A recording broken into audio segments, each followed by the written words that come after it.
चेहरे पर एक खास आभा उमड़ जाती है। मदर टेरेसा एक ऐसी महान आत्मा थी जिनका हृदय संसार के तमाम दीन दरिद्र, बीमार, असहाय, गरीबों के लिए धड़कता था और इसी कारण इन्होंने अपना संपूर्ण जीवन उनके सेवा और भलाई में लगा दिया। उनका असली नाम अग्नेस गोझा बोयाजीजू था।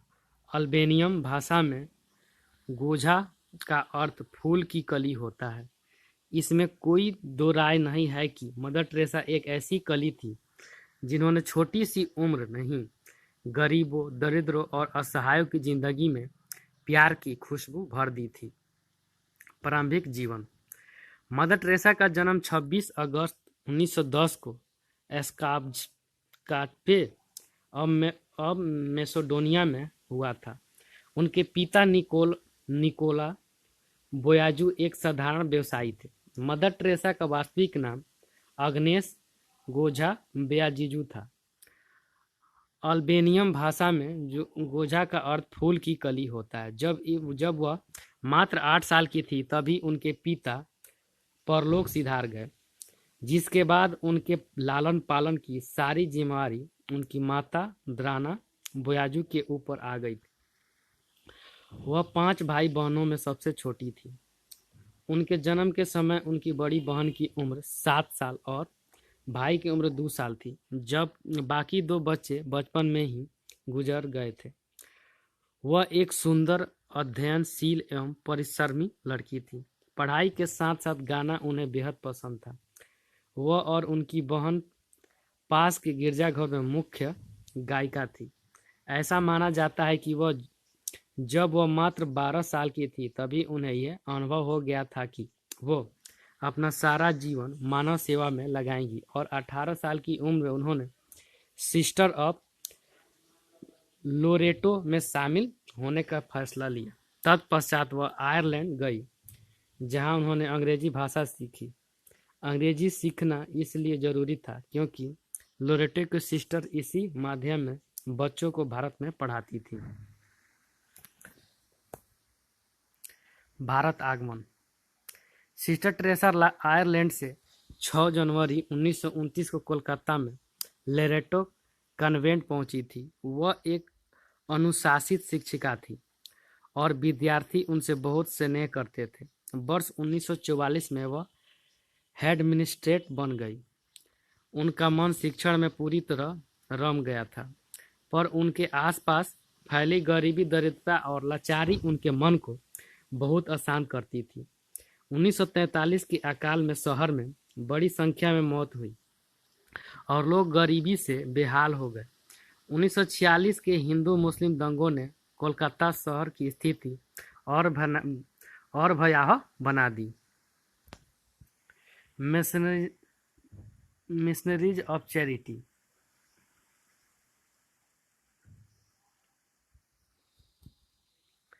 वर्ष 1946 में उन्होंने गरीबों, असहाय, बीमारों और लाचारों के जीवन पर्याप्त मदद करने का मन बना लिया।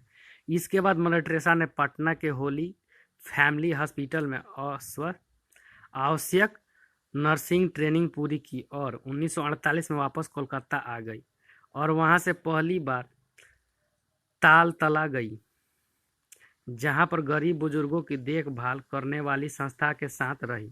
उन्होंने मरीजों के घावों को धोया और उनकी मरहम पट्टी की और उन्होंने दवाइयाँ भी दी। धीरे धीरे उन्होंने अपने कार्य से लोगों का ध्यान अपनी ओर खींचा।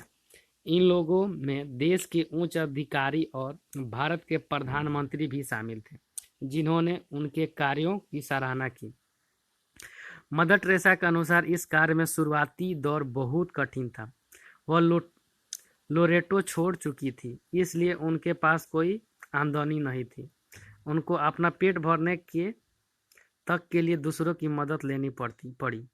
जीवन के इस महत्वपूर्ण पड़ाव पर उनके मन में बहुत उथल पुथल हुई, अकेलेपन का एहसास हुआ और लोरेटो की सुख सुविधाओं में वापस लौट जाने का ख्याल भी आया, लेकिन उन्होंने हार नहीं मानी। 7 अक्टूबर 1950 को उन्हें वेटिकन से मिशनरीज ऑफ चैरिटी की स्थापना की अनुमति मिल गई। इस संस्था का उद्देश्य भूखों, निर्वस्त्र, बेघर, लंगड़े, लूले, अंधों, चर्म रोग ग्रसित और ऐसे लोगों की सहायता करना था जिनके लिए समाज में कोई जगह नहीं थी। मिशनरीज ऑफ चैरिटी का आरंभ 13 लोगों ने के साथ हुआ था, पर मदर टेरेसा की मृत्यु के समय 1997 में 4000 से भी ज्यादा सिस्टर्स दुनिया भर में असहाय, बेसहारा, शरणार्थी, अंधे, बूढ़े, गरीब, बेघर, शराबी, एड्स के मरीज और प्राकृतिक आपदाओं से प्रभावित लोगों की सेवा कर रही हैं। मदर टेरेसा ने निर्मल हृदय और निर्मला शिशु भवन के नाम से आश्रम खोले। निर्मल हृदय का श्रेय असाध्य बीमारी से पीड़ित रोगियों और गरीबों का सेवा करना था, जिन्हें समाज ने बाहर निकाल दिया हो। निर्मला शिशु भवन की स्थापना अनाथ और बेघर बच्चों की सहायता के लिए हुई। सच्ची लगन और मेहनत से किया गया काम कभी असफल नहीं होता, यह कहावत मदर टेरेसा के साथ सच साबित हुई। जब वह भारत आई तो उन्होंने यहाँ बेसहारा और विकलांग बच्चों और सड़कों के किनारे पड़े असहाय रोगियों की दयनीय स्थिति को अपनी आंखों से देखा। इन सब बातों ने उन्हें हृदय को इतना द्रवित किया कि वे उनसे मुंह मोड़ने का साहस नहीं कर सकी। इससे पश्चात उन्होंने जन सेवा का जो व्रत लिया, जिसका पालन वो अनवरत करती रही। सम्मान और पुरस्कार। मदर टेरेसा को मानवता की सेवा के लिए अनेक अंतर्राष्ट्रीय सम्मान एवं पुरस्कार प्राप्त हुए। भारत सरकार ने उन्हें पहले पद्मश्री 1962 और बाद में देश के सर्वोच्च नागरिक सम्मान भारत रत्न 1980 से अलंकृत किया। संयुक्त राज्य अमेरिका ने इन्हें वर्ष 1985 में मेडल ऑफ फ्रीडम और 1985 से नवाजा था।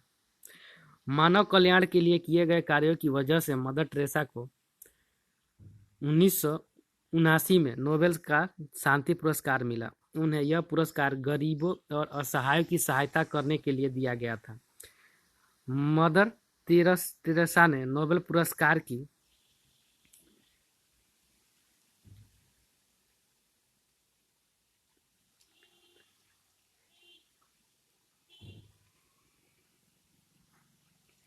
$19,02,000 की धनराशि को गरीबों के लिए एक फंड के तौर पर इस्तेमाल करने का निर्णय लिया। मृत्यु। बढ़ती उम्र के साथ साथ उनका स्वास्थ्य भी बिगड़ता गया। वर्ष 1983 में 73 वर्ष की आयु में उन्हें पहली बार दिल का दौरा पड़ा। उस समय मदर टेरेसा रोम में पोप जॉन पॉल द्वितीय से मिलने के लिए गई थी। इसके पश्चात 1979 में उन्हें दूसरा हृदयघात आया और उन्हें कृत्रिम पेसमेकर लगाया गया। साल 1991 में मेक्सिको में न्यूमोनिया के बाद उनके हृदय की परेशानी और बढ़ गई। इसके बाद उनकी सेहत लगातार गिरती रही। 13 मार्च 1997 को उन्होंने मिशनरीज ऑफ चैरिटी के मुखिया पद को छोड़ दिया और 5 सितंबर 1997 को उनकी मौत हो गई। उनकी मौत के समय तक मिशनरीज ऑफ चैरिटी में 4000 सिस्टर और 300 अन्य सहयोगी संस्थाएं काम कर रही थी, जो विश्व के 123 देशों में समाज सेवा में कार्यरत थी। मानव सेवा और गरीबों की देखभाल करने वाली मदर टेरेसा को पोप जॉन पॉल द्वितीय ने 19 अक्टूबर 2003 को रोम में धन्य घोषित किया। मदर टेरेसा के अनमोल विचार।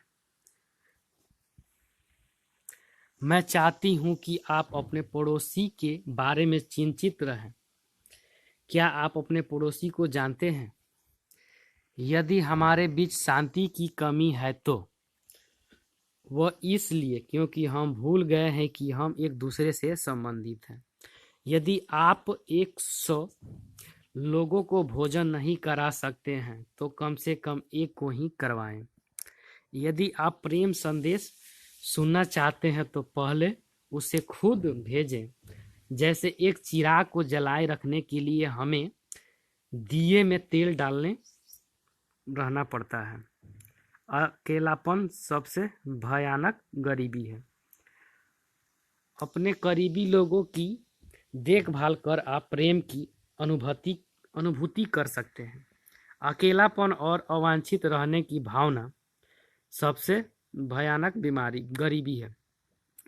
प्रेम हर मौसम में होने वाला फल है और हर व्यक्ति के पहुंच के अंदर है। आज के समाज की सबसे बड़ी बीमारी कुष्ठ रोग या तपेदित नहीं है, बल्कि अवांछित रहने की भावना है। प्रेम की भूख को मिटाना रोगी की भूख मिटाने से कहीं ज्यादा मुश्किल है। अनुशासन लक्ष्यों और उपलब्धि के बीच का पुल है।